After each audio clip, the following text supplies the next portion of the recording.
మిమ్మల్ని మేము దయచేసి కోరేది సభ బిజినెస్ను దయచేసి నడిపే క్రమంలో గౌరవ మంత్రులు మేమేదైనా తప్పు మాట్లాడినా మేమేదైనా మాట్లాడకూడని మాట్లాడినా తప్పు మాట్లాడినా సవరించే అధికారం వారికి ఉంది. వారు ఇంటర్వ్యూన్ కావచ్చు, కరెక్షన్ చేయవచ్చు.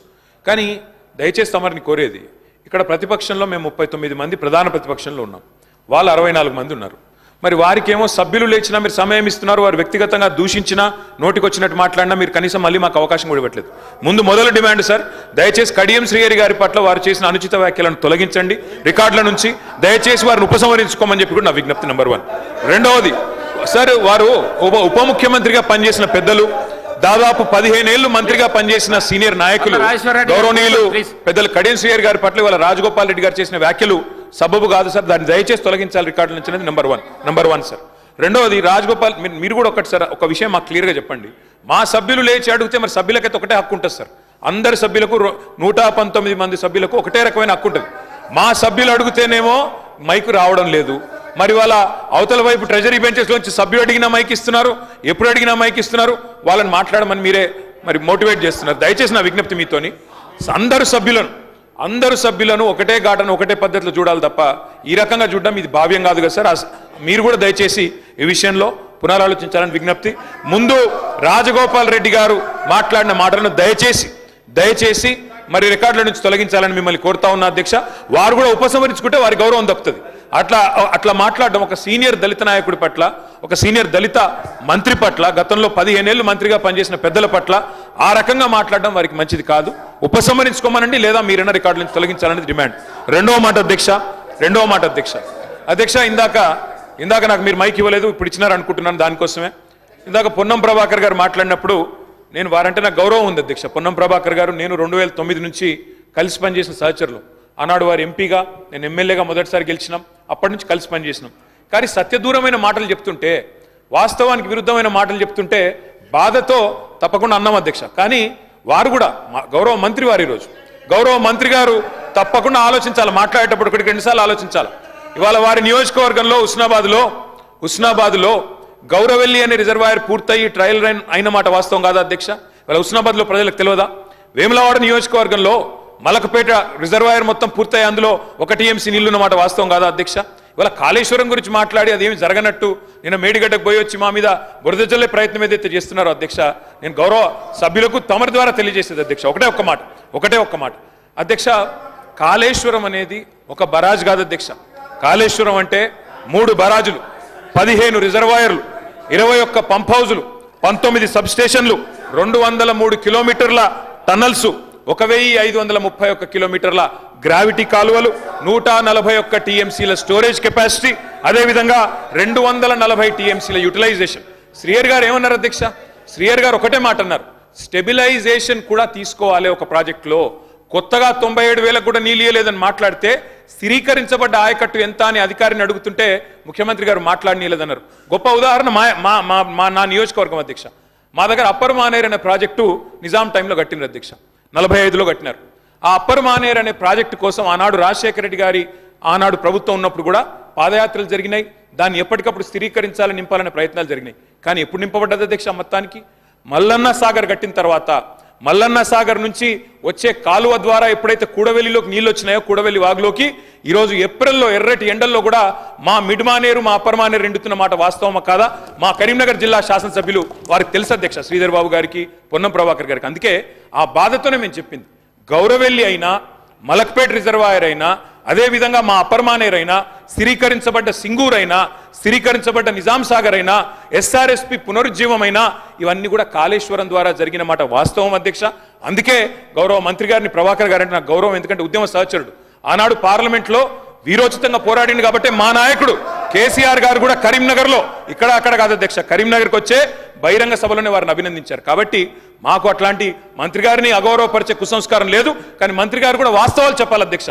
గౌరవెల్లి పూర్తయిన మాట వాస్తవం, NGT స్టే ఉన్న మాట వాస్తవం, మలక్పేట పూర్తయిన మాట వాస్తవం, ట్రయల్స్ జరిగిన మాట వాస్తవం. కాళేశ్వరంలో, ఇంత పెద్ద కాళేశ్వరంలో 3 బరాజులు, అదేవిధంగా 15 రిజర్వాయర్లు ఉండే కాళేశ్వరంలో ఒక్క బరాజులో 3-4 పిల్లర్లకు ఇబ్బంది జరిగితే దాన్ని రిపేర్ చేయండి. ఇప్పుడే మా గౌరవ పెద్దలు కడియం శ్రీహరి గారు డిమాండ్ చేసినారు, దాన్ని రిపేర్ చేయండి. రైతుల మీద కోపం పెంచుకోకండి. కేసీఆర్ గారి మీద కోపం ఉంటే రాజకీయంగా ప్రయోజనం కావాలనుకుంటే ప్రయత్నం చేయండి, కానీ ఆ ప్రాంత రైతాంగం పట్ల కక్ష కట్టవద్దు. నింపండి, మేడిగడ్డ నింపండి, కాళేశ్వరంలో పంపింగ్ స్టార్ట్ చేయండి. వాళ్ళ 5,000 క్యూసెక్ల నీళ్లు కిందికి పోతున్నాయి. ఇది రాజగోపాల్ రెడ్డి గారు. అధ్యక్ష, ఇప్పుడు నేను ఏమంటున్నా, అంత గొప్ప మనసున్న మనిషి కదా కేటీఆర్ గారు, అంత గొప్ప మనసున్న మనిషి. రాజగోపాల్ రెడ్డి గారు ఒక్క నిమిషం గౌరవ ముఖ్యమంత్రి గారు. స్పీకర్ సార్, గత 3 రోజుల నుంచి లీడర్ ఆఫ్ జౌస్ కూర్చోండి ప్లీజ్. శాసనసభలో తమరి అనుమతితో కృష్ణానది జలాల మీద కావచ్చు, గోదావరి నది మీద నిర్మించిన కాళేశ్వరం ప్రాజెక్టుకు సంబంధించి మేడిగడ్డ కావచ్చు, అన్నారం కావచ్చు, సుందిళ్ళ కావచ్చు, లేకపోతే పంప్ హౌజుల విషయంలో కావచ్చు, చాలా విషయాలలో మనం చర్చించుకుందాం. చూసి వచ్చి ఈ సభలో వాస్తవాల ప్రాతిపదికన చర్చ జరపాలి అని తమరి అనుమతితోటి మనం నిర్ణయం తీసుకున్నాం. వాస్తవంగా ఈ రైతుల పట్ల, తెలంగాణ సమాజం పట్ల గౌరవం ఉంటే ప్రధాన ప్రతిపక్ష పార్టీ ప్రభుత్వ ఆహ్వానాన్ని దృష్టిలో పెట్టుకొని అందరం కలిసి అక్కడికి వెళ్ళి ఆ ప్రాజెక్టులను పరిశీలించి అక్కడ జరిగిన నష్టాన్ని, రైతులకు వచ్చిన కష్టాన్ని అర్థం చేసుకొని ఆ సమస్యకు ఒక పరిష్కారం చూపించే అవకాశం ఉండే.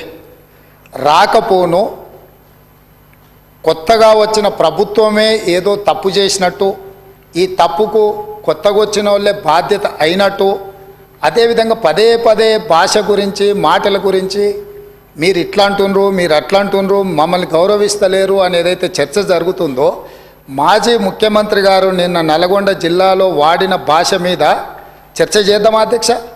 ఏం బీకనిక పోయినరని అడుగుతాడా అధ్యక్ష? మాజీ ముఖ్యమంత్రిగా 10 ఏళ్ళు పనిచేసి, కేంద్ర మంత్రిగా పనిచేసి, రాష్ట్ర మంత్రిగా పనిచేసి, శాసనసభ్యుడిగా పనిచేసి, పార్లమెంటుగా పనిచేసి, గొప్పలు చెప్పుకొని జబ్బలు జరుచుకునే ఉద్యమకారుని అనేట ఆయన ప్రధాన ప్రతిపక్ష పార్టీ హోదాలో ఉండి ఒక రాష్ట్ర ముఖ్యమంత్రిని పట్టుకొని ఏం బీకనిక పోయినావు అని అడిగితే, రా ఇప్పటికే ప్రజల్ని ప్యాంట్ ఊడబిక్కురు, ఉన్న అంగి చొక్కా కూడా ఊడబిక్కాం. ఇప్పటికే తెలంగాణ ప్రజలు మొన్న జరిగిన ఎన్నికలలో మీ పాయింట్ ఊడవీకిరు. ఇవాళ ఆ పాయింట్ ఊడవీకితే చెప్పుకునే దిక్కు లేక బొక్కబోర్లో పడితే బొక్కలు ఇరిగినాయి మీకు. అయినా మీ బుద్ధి మారలేదు. ఒక ముఖ్యమంత్రిని పట్టుకొని ఏం బీకనిక పోయినావు అని అడుగుతారా అధ్యక్ష? ఇది పద్ధత? ఈ రాష్ట్రం 4 కోట్ల ప్రజలు ఓట్లేసి గెలిపించిన ముఖ్యమంత్రిని పట్టుకొని ఏం బీకనిక పోయినావు అని అంటారా అధ్యక్ష? ఇదేనా తెలంగాణ సాంప్రదాయము? ఈరోజు నేను మళ్ళీ అడుగుతున్నా అధ్యక్ష, ఈరోజు మేడిగడ్డ మేడి పండులాక కుంగిపోతే మేడిగడ్డల నీళ్లు నింపడానికి అవకాశం ఉందా అధ్యక్ష? ఇవాళ మీరే సాగునీటి పారుదల శాఖ మంత్రులుగా పనిచేసారు కదా. చంద్రశేఖరరావు గారు, హరీష్ రావు గారు ఇద్దరు సాగునీటి పారుదల శాఖ మంత్రిగా పనిచేసారు కదా అధ్యక్ష. ఈరోజు వాళ్ళకే పెత్తనం ఇస్తాం, వాళ్ళనే చేయమని ఉండ్రి.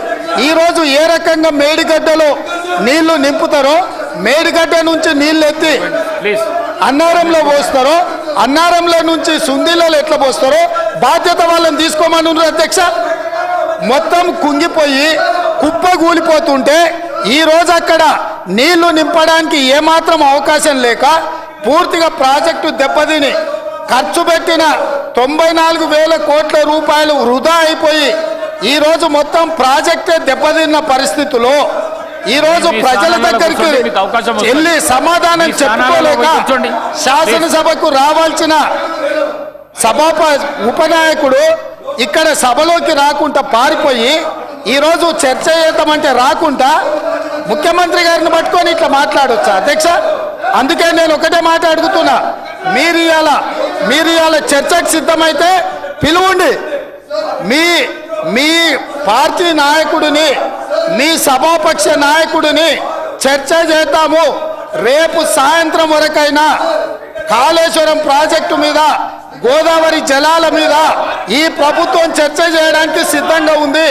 పారిపోయి ఫామ్ హౌస్లో వండుకొని ప్రతిపక్షాలుగా బాధ్యత నుంచి తప్పించుకొని మీ అవినీతి బయటపడుతుందని, కాళేశ్వరంలో మీ దోపిడీలో జైలుకి వెళ్లాల్సి వస్తుందని కేసీఆర్ను చంపుతారా అంటారు.